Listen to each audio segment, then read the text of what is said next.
এবং দর্শক মন্ডলীকে আমার অভিনন্দন এবং অভিবাদন জানিয়ে আমি কিছু সংক্ষিপ্ত বক্তব্য রাখব। আজ নেতাজি সুভাষচন্দ্র বসু জন্ম জয়ন্তী। সর্বত্র স্কুল কলেজ মহাসমারোহে তার জন্মদিন পালিত হচ্ছে। তো তার বিখ্যাত উক্তি দিয়ে আমি শুরু করব। তিনি বলেছিলেন, give me blood, I will give you freedom. অর্থাৎ, হে দেশবাসী, তোমরা আমাকে রক্ত দাও, আমি তোমাদের স্বাধীনতা দেব। এই যে কথা, এই কথার মধ্যে দিয়ে তার একটা সংগ্রামী মনোভাব ফুটে ওঠে। তার যে উক্তি, তার যে নাম, সেই নাম শুনে আমাদের মধ্যে একটা প্রতিবাদী সত্তা জেগে ওঠে। প্রত্যেকের মধ্যে আমরা গর্বিত ভারতবাসী হয়ে যে তার মতো একজন নেতাজি সুভাষচন্দ্র বসু আমরা পেয়েছি। এই ভারতের মাটিতে তার জন্ম হয়েছে। এই বিখ্যাত মহামানবের জন্ম হয়েছে উড়িষ্যার কটক শহরে 1897 সালের 23 জানুয়ারি।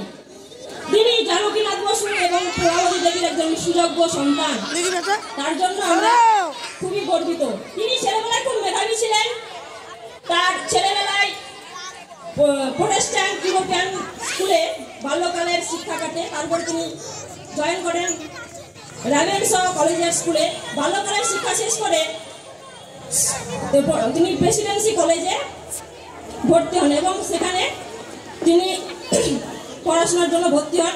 কিন্তু সেখানে একজন ব্রিটিশ প্রফেসরের সঙ্গে তার মত পার্থক্য হওয়ায় তিনি স্কটিশ চার্চ কলেজ থেকে গ্র্যাজুয়েশন কমপ্লিট করেন।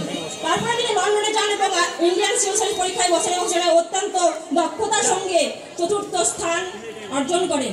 কিন্তু তিনি ইন্ডিয়ান সিভিল সার্ভিস পরীক্ষা যে পাশ করেছিলেন, যে পদে চাকরি করেছিলেন, সেটা তিনি ইস্তফা দেন। কারণ 1919 সালে যে জালিয়ানওয়ালাবাগ হত্যাকাণ্ড হয়েছে তার প্রতিবাদে তিনি এই বিরুদ্ধে সরব হয়েছিলেন।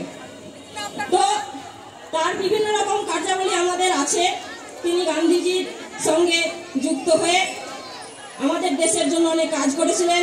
তিনি ফরওয়ার্ড ব্লক গঠন করেছিলেন। যাই হোক, তিনি ফরওয়ার্ড ব্লক গঠন করেছিলেন এবং তার মৃত্যুর যে রহস্য, তিনি যে মারা গেছিলেন সে সম্বন্ধে অনেক রহস্য আছে।